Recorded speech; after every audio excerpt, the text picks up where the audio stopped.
Dan Lanning had his press conference last night. Yes, he did. And he's in a good mood, right? His team's 69 the Cowboys this weekend. I don't think he's in a good mood now. Oh, he's upset now? What are we upset about now? Northwestern. Northwestern's got to piss him off, man. I did watch the David Braun. Is that the right name for the Northwestern coach? David Braun. You said something off the air yesterday to me, Swag, and Dusty that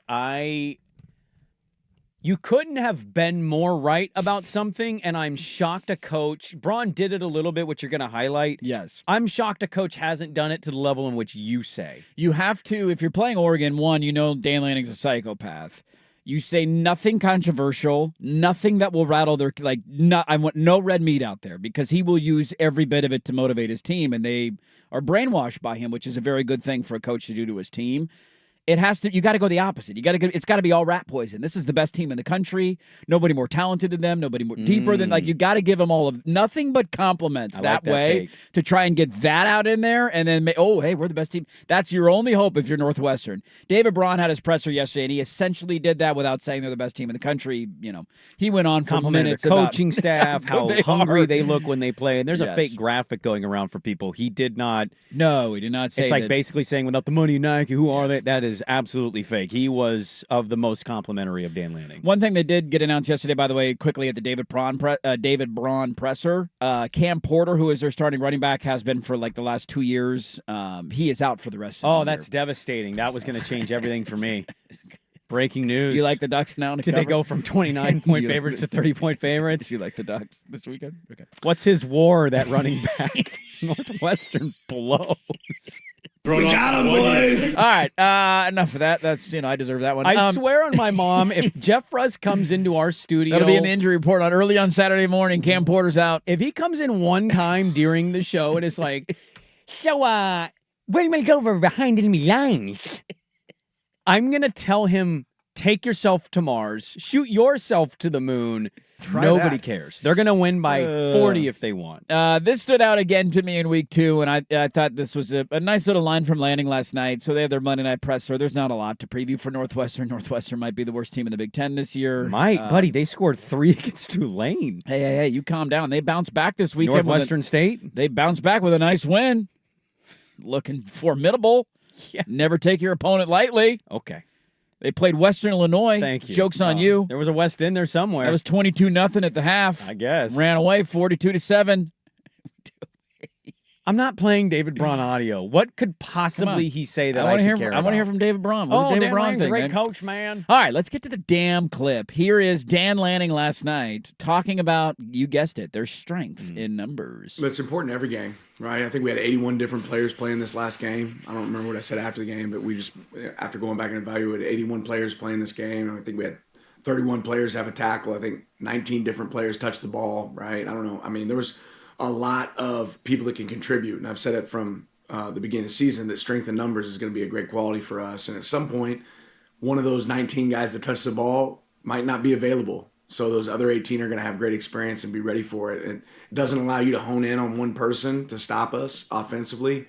It doesn't allow you to hone in on one person on defense to stop us defensively. So I think that's really important when you have, I've always said it, if we have enough above-the-line players, we'll play several above-the-line players, and we have that right now. 81 guys playing on your – I don't even – what are the rosters at now in college football? 81. 85? 81 playing in a game is – they had 30-something guys make a tackle, 9 different players score a touchdown. Hold on, let me look this up. I think it's 85. What's your guess? I think it's higher than... Is it 90 now? No, I thought when they went away from... Because it used to be 85 scholarships. It used to be 85 scholarships. It's 105. roster limits of 105. It's 105. Okay. Who are the... But how many of those guys are practice squad guys or Okay, so take the practice or... squads. Who are the guys that didn't get to play in this game? Dude, what do I got to do, are you officially going, well, it's not going to work out for me here. This is not going to be my pathway. I got to transfer.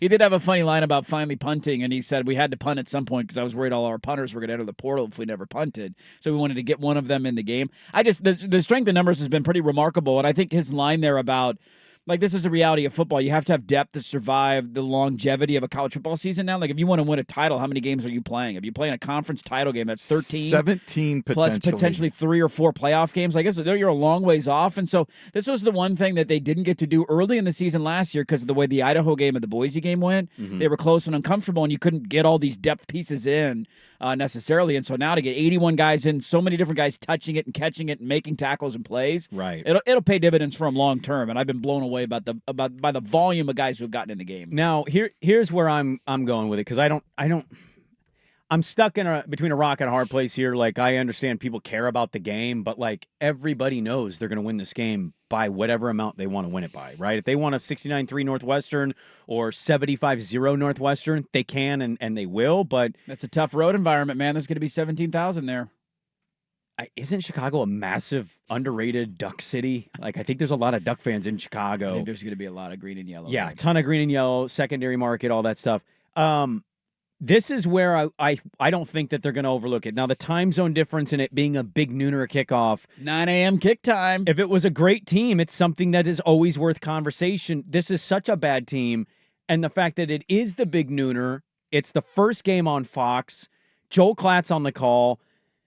This is the easiest. Oregon's going to be up 28-0 in the first quarter, and I'll be shocked if they're not. Yeah. Like, it's recruiting. This is all a recruiting opportunity. We get to be on national television again, standalone game at 9 a.m. on the big network that has the Big Nooner crew there. Big Nooner. We got Portnoy eating pizza, running his mouth outside. Now, he won't be there this weekend. Okay, we got the Barstool Boys there. Like, the ratings are up for them in this regard. Yeah, this is recruiting. It has nothing to do with the opponent. I will be stunned if this is even worthy of watching in the second half. Yeah, by the way, cashing our beer bet from late in the show, the Civil War was announced as a noon kickoff, Jason Swigard, not an 8 p.m. kick. Noon. They play when the daylight is out. Maybe you should learn the schedule. Been following it my whole fan career. I know how to read things coming up. Yeah, you got to read those bad Maybe boys. you should, huh? Oh, Husky get another 8 p.m. kick. Actually, did you see the Apple Cup got announced 4:30 CBS? The Huskies got to be so tired of the night game. 4:30 is at least, 8 p.m. There's daylight there. 8 p.m. UC Davis. It's late. Who watches that game? Michigan State, USC.